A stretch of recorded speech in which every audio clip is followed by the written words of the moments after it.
Suzlon energy पर आई बड़ी report, share कर देगा माला माल। जी हां दोस्तों, देश की विंड और सोलर एनर्जी कंपनियों के लिए एक बड़ी खबर आई है। एक ऐसी खबर जो कि सुजलॉन एनर्जी के शेयरों को और भी तेजी दे सकती है।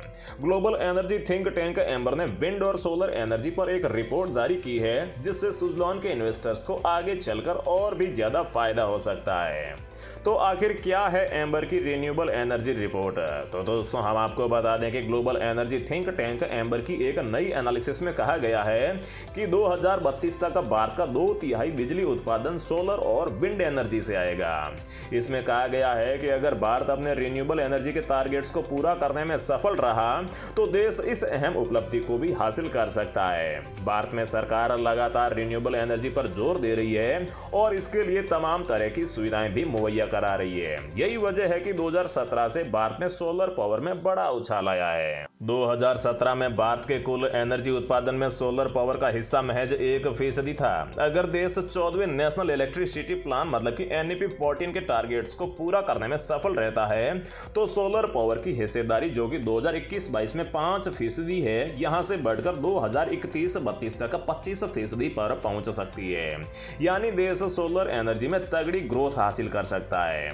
इससे आप भारत की पावर जनरेशन ग्रोथ को भी समझ सकते हैं। अभी तक देश में बिजली का उत्पादन मोटे तौर पर कोयले के जरिए होता है और सरकार का मकसद अगले एक दशक में इसे सोलर और विंड एनर्जी पर शिफ्ट करने की। अब जानिए एम्बर रिपोर्ट का सुजलॉन के शेयर पर क्या दिखा असर। इस रिपोर्ट के आते ही सुजलॉन के शेयरों में तगड़ा उछाल दिखाई दिया है। मंगलवार को सुजलॉन के शेयर 4.84% चढ़कर 26 रुपए पर आ गए हैं। यानी इन्वेस्टर्स की सुजलॉन में चांदी हो गई है। सुजलॉन के शेयरों ने बीते कुछ वक्त में तगड़े रिटर्न देकर इन्वेस्टर्स को जमकर कमाई कराई है। एक महीने में यह स्टॉक 12.24% सड़ा है और इस रिपोर्ट के आने के बाद से लंबे वक्त में सुजलॉन में बढ़िया रिटर्न मिलने की उम्मीद पैदा हो रही है।